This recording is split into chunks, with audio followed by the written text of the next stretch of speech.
WhatsApp group में फर्जी आरोप लगाने का मामला गरमाया। गोरखपुर शहर के व्यापारिक वर्ग में उस समय हलचल मच गई जब पूर्वांचल किराना कमेटी नामक व्हाट्सएप ग्रुप में एक व्यापारी के खिलाफ गंभीर आरोप वायरल होने लगे। इस मामले में गोरखपुर जर्नलिस्ट्स प्रेस क्लब में प्रेस वार्ता कर किराना व्यापारी राजेश कुमार मधेशिया पुत्र बाबूलाल ने सिद्धिविनायक ट्रेडिंग के पार्टनर मनीष जैन द्वारा लगाए गए आरोपों को पूरी तरह से झूठा और दुर्भावनापूर्ण बताया। राजेश मधेशिया ने कहा कि व्हाट्सएप ग्रुप में उनके खिलाफ ये झूठा प्रचार किया गया कि उन्होंने मनीष जैन की हत्या के लिए सुपारी दी है, जो पूरी तरह निराधार है। उन्होंने आरोप लगाया कि यह सब उनकी सामाजिक छवि को धूमिल करने और व्यापारिक नुकसान पहुंचाने की साजिश के तहत किया जा रहा है। क्या है मोटिव? विषय है मनीष जैन सिद्धिविनायक ट्रेडर्स के प्रोप्राइटर और उनके साले बंटी जैन के खिलाफ। ये दोनों लोग एक व्हाट्सएप ग्रुप चलाते हैं जिसका नाम है पूर्वांचल किराना कमेटी। उस पे सोमवार को रात से मैसेज चल रहा है कि राजू डीआर मेरी हत्या करा देंगे। ये मैसेज रात को 1 बजे 2 बजे के बीच में आता है हमेशा इनका। अब दिन भर ये शांत रहते हैं, रात को जब ये 1-2 बजे मैसेज डालते हैं, सुबह वायरल, रात भर वायरल करवाते हैं। जहां भी मेरी छवि धूमिल करना चाहते हैं, हर जगह व्यापार से तो कंपटीशन में पा नहीं रहे हैं, इसलिए मेरी छवि व्यापारियों में धूमिल करना चाहते। कोई इसे काम न करे, कोई इनको माल न दे, कोई माल व्यापार न करे। तो आप व्यापार मंडल आप लोग क्या करने वाले हैं इनके खिलाफ? किराना कमेटी क्या करेगी? किराना कमेटी ऑलरेडी में किराना कमेटी में ये है ही नहीं है। इनको 2 साल पहले निष्कासित कर दिया गया है।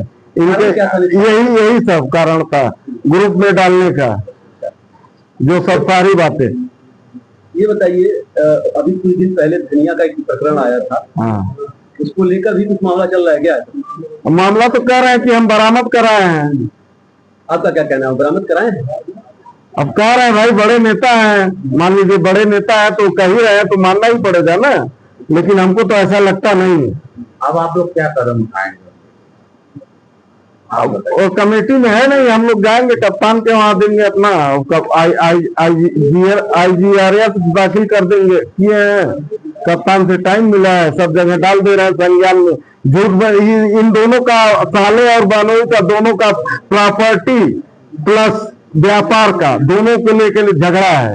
ये दोनों आपस में कब लड़ मर जाए कोई भरोसा नहीं है। ये दोनों दूसरे के खून के प्यासे हैं, व्यापार बन नहीं रही है अब इन दोनों की। पहले तो वही बैठते थे बंटी। हाँ बंटी, अब दोनों बैठते हैं एक साथ। इन दोनों का कुछ बनता नहीं है। इन दोनों कभी कुछ भी कर सकते हैं, किसी के खिलाफ जाने के लिए कुछ भी कर सकते हैं। इसीलिए आपको फंसा रहे हैं क्या? हाँ, इसीलिए फंसा रहे हैं कि व्यापार भी सुचारू रूप से उनका चले और हम फंसे भी रहे। अब क्या चाहते हैं? हम न्याय चाहते हैं, और क्या कर। हाँ, और क्या चाहिए? व्यापारी को क्या चाहिए?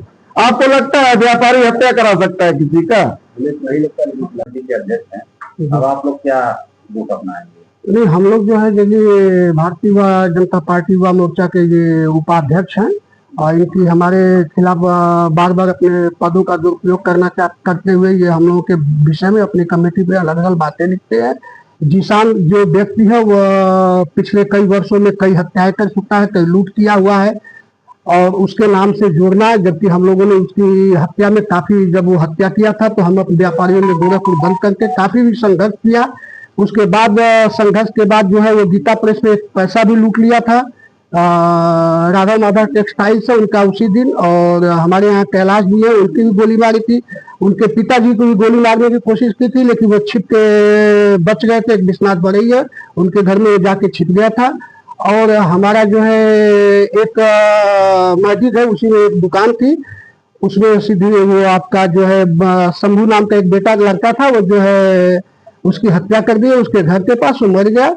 अब उस व्यक्ति का नाम लेके ये बार बार जो है हमारे सदस्य को धमकी देते हैं कि वो से मिलके हमारी जो है वो हत्या करवा देगा। तो ये अनलीगल बातें हैं। अभी शायद पुलिस ने गिरफ्तार करके उसको जेल भी भेज दिया है और ये अपने पद का दुरुपयोग करते हुए हम लोगों को धमकी भरे, हम लोगों को जो है उसी का फायदा उठाते हुए।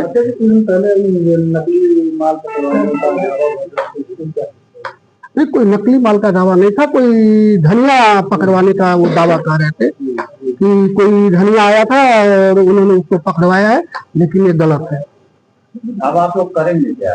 इसके बाद हम जो है IGRS दाखिल कर दिया गया और कप्तान ने हमको 5 बजे का मिलने का समय दिया। उनसे मिलकर अपनी बातों को रखेंगे और फिर हम बैठ के जो निर्णय, फिर आगे चल के जो निर्णय करेंगे, फिर उसमें हम आपको अवगत कराएंगे।